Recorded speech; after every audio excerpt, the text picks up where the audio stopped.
হয়, আমাৰ অৱস্থাখিনি আপোনালোকে দেখিছে নিশ্চয় যে আজি আমাৰ ইয়াতে এই জেগাটো হৈছে চকীঘাট জীয়াবৰলী বহুমুখী কৃষি পামৰ অধীনত আমাৰ ইয়াত 52টা গোটে কৃষিকৰ্ম কৰি আছে।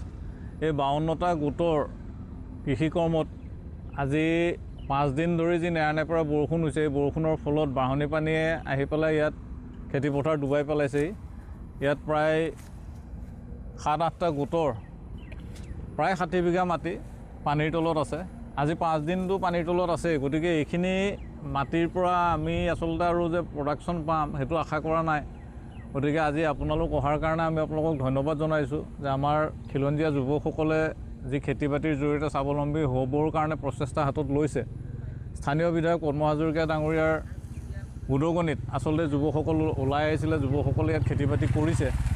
কিন্তু প্ৰাকৃতিক দুৰ্যোগৰ ফলত আজি প্ৰায়সকল যুৱকে হতাশ হৈ পৰিছে। গতিকে আশা কৰিছোঁ যে চৰকাৰৰ তৰফৰ পৰা আমাক কিছু সকাহ দিব, কৃষকসকল উপকৃত হ'ব পৰাকৈ কিবা ব্যৱস্থা গ্ৰহণ কৰিব। আৰু নহ'লে ইয়াত প্ৰায়কেইটা গোটৰে আমি ইয়াত যিটো দেখিছোঁ যে 90% ধান পানীত ডুবি আছে। গতিকে সেই হেতুকে আমি গোটেই বিষয়খিনি আমাৰ সন্মানীয় সাংবাদিক বন্ধুসকলৰ জৰিয়তে চৰকাৰৰ দৃষ্টিগোচৰ হোৱাকৈ আজি আচলতে আপোনালোক অহাৰ কাৰণে আমি এই কথা বতৰাখিনি ক'বলৈ সুযোগ পালোঁ। এয়া আমাৰ ভৰলীপৰীয়া বহুমুখী কৃষি পামৰ সন্মানীয় সম্পাদক মহোদয় আছে, তেখেতো বিষয়খিনি অৱগত কৰিব। হয়, আমি এতিয়া বৰ্তমান চকীঘাটত উপস্থিত আছোঁ।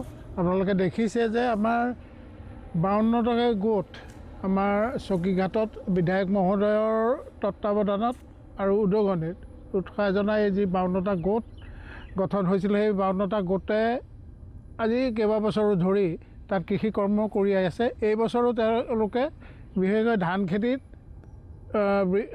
প্ৰচুৰভাৱে মন দিছিলে আৰু তেওঁলোকে ইতিমধ্যে ৰুই কাম সম্পন্ন কৰিছিলে। কিন্তু দুৰ্ভাগ্যৰ কথা, বাঢ়নী পানীয়ে গোটেই খেতিখিনি আপোনালোকে দেখিছে যে পানী ডুব গৈছে আৰু বিস্তৰ ক্ষতি হৈছে।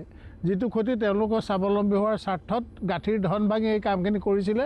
আমি আশা কৰিম চৰকাৰে ইয়াৰ ওপৰত এটা দৃষ্টি দিব, এটা ব্যৱস্থা গ্ৰহণ কৰিব যে এই ক্ষতিগ্ৰস্ত যিসকল আমাৰ যুৱক আত্মনিৰ্ভৰ হোৱাৰ লক্ষ্যৰে আগবাঢ়ি আহিছে, সংগঠিত ৰূপত 52টা গোটে প্ৰায় 520 গৰাকী যুৱকে কাম কৰি আছে। যিখিনি ক্ষতি হৈছে সেইখিনি ক্ষতি বিভিন্ন যি উপায়েৰে হওক চৰকাৰে ক্ষতিগ্ৰস্ত এই যুৱকসকলৰ ক্ষতিৰ কাৰণে ব্যৱহৃত ব্যৱস্থা গ্ৰহণ কৰিবলৈ মই ইয়াৰ পৰাই বিনম্ৰভাৱে অনুৰোধ জনাইছোঁ।